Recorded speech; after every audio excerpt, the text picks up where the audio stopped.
There are players who define eras, and then there are those who define what it means to represent something bigger than yourself.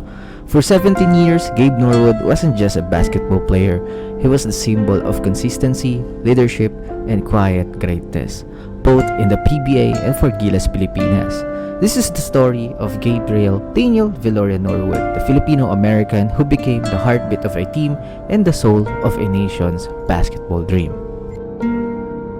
Gilas looking for the stop. Gabe Norwood making up for that missed layup, alley-oop slam, may kasama pang foul. Basketball has been a huge part of my life for as long as I can remember. That's why today I want to share with you all that this upcoming Philippine Cup will be my last. Si Gabe ay pinanganak noong February 9, 1985 sa North Carolina, USA. Anak siya ni Brian Norwood, isang American football coach, at ni Aida Viloria, isang Filipina mula Baguio. Bata pa lang si Gabe, disiplina na yung baon niya. Lagi siyang lumilipat ng tirahan dahil sa trabaho ng tatay niya. Pero kahit saan siya mapunta, may bola lagi sa kamay niya. Lumaki siyang mahiyain pero competitive. Sa State College High School, standout athlete siya, versatile, matalino, at natural leader. Pero hindi siya yung tipo na gahabol ng stats. Siya yung tipo na gagawin lahat para manalo yung team. So pagdating niya sa George Mason University, naging parte siya ng team na gumawa ng miracle run noong 2006. Ang makasaysayang Final Four appearance ng George Mason.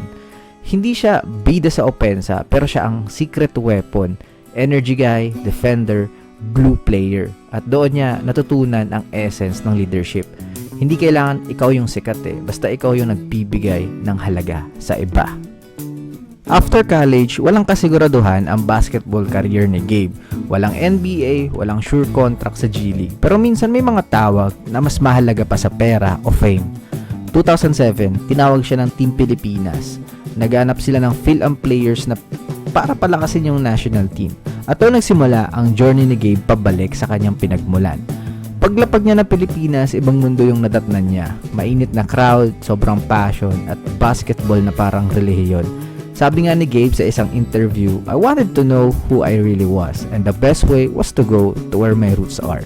Doon niya naramdaman na hindi lang siya naglalaro. Bumalik siya sa kung saan talaga siya kabilang. 2008, Rain or Shine Elasto Painters, isang young franchise bagong pasok sa PBA, at sa draft na yon, ginawa nila ang isang desisyong babago sa direksyon ng team. Gabe Norwood, first overall pick. From day 1, kita mo na, composed, athletic, leader, walang yabang, puro gawa. Sa unang season pa lang, naging Rookie of the Year siya. He averaged solid numbers pero higit sa stats, ang dala niya is yung identity. Rain or Shine found its soul. A defensive, disciplined, no-nonsense team led by a humble superstar. Kung may isang salita para kay Gabe Norwood, simple lang, defense. Hindi siya flashy, hindi scorer, pero game changer. He could guard anyone, point guards, wings, even imports. He could switch on every screen, recover, rotate, and protect. Sa 2010, nakuha niya ang PBA Defensive Player of the Year at mula noon, consistent na. Laging nasa all-defensive team, laging inaasahan sa crunch time stops. May mga fans na hindi ganun ka-aware sa depensa, pero sa loob ng court, alam ng mga players, iba si Gabe. Yung timing, yung discipline, yung understanding ng spacing at angles, parang textbook. He wasn't trying to be a star. He was trying to make others shine. Pagdating ni Coach Yeng Guiao, nagbago lalo yung dynamics ng team. Si Coach Yeng, known for his tough love. Pero si Gabe, siya yung silent general. Habang sumisigaw si Coach, si Gabe naman, tahimik lang sa gilid. Pero pag nagsalita siya, lahat nakikinig. With teammates like Paul Lee, Bo Belga, Jeff Chan, at JR Kinyahan, Rain or Shine became a brotherhood. Walang superstar mentality, puro trabaho. Sa loob ng huddle, si Gabe, kalmado lang yung boses. Sa labas ng court, siya rin yung taga-ayos ng chemistry. 2012 Governors Cup. Rain or Shine finally wins its first championship. Tapos nasundan pa ng 2016 Commissioner's Cup. At sa lahat ng taong dumaan, isang bagay lang ang hindi nagbago. Gabe never left. 17 seasons, one franchise, loyalty at its finest. Kung ang PBA ang tahanan ni Gabe, ang Gilas Pilipinas naman ang puso niya. From 2007 hanggang 2019, part siya ng national team program. Kasama siya sa biggest moments ng history ng Pilipinas. The 2013 FIBA Asia Championship sa Manila. Doon siya gumawa ng isa sa pinakamatinding play sa history ng Philippine basketball. Yung block against South Korea sa semis. That single play sealed the win that sent us back to the World Cup after decades. At syempre, hindi makikalimutan ng lahat, the dunk over Luis Scola sa 2014 FIBA World Cup sa Spain. Isang Phil-Am from Baguio dumakdak sa ibabaw ng NBA veteran. That wasn't just a dunk. That was a statement. Pinakita ni Gabe na kaya ng Pinoy makipagsabayan. Habang tumatagal ang career ni Gabe, unti-unti ring dumarating ang mga bagong bituin, pero kahit may Polly, Raymond Almasan o si Jericho Cruz, si Gabe steady lang. Hindi siya naiinggit, hindi siya lumayo sa spotlight. Lagi siyang nandyan para sa team na mag-mentor, magturo, at magpakita ng professionalism. Sa locker room siya yung moral compass. Kapag mainit yung ulo ng team, siya ang nagbabatay ng tono. So, he was the definition of do your job. Hindi kailangan laging bida. Basta may contribution, okay na eh. Yan yung klase ng leader na bihira na ngayon. Outside of the court, Gabe is known as a family man, married to his college sweetheart, Kina, at may mga anak na palagi nakikita sa courtside cheering for him.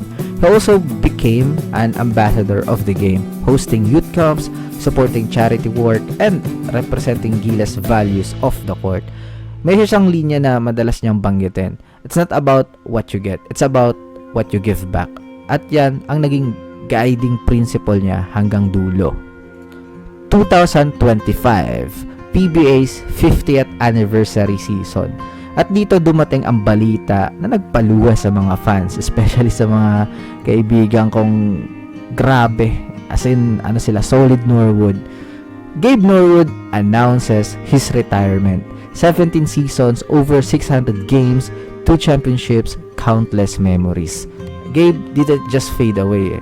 He transitioned into mentoring and coaching, joining the Gilas Youth Program to guide the next generation. Ang legacy ni Gabe Norwood hindi mo mabibilang sa points, rebounds, hindi siya MVP, pero para sa marami, siya ang most valuable person. He taught players that greatness isn't always loud. Minsan tahimik lang, pero consistent, reliable, matino. Sa rain or shine, he was the captain who stayed.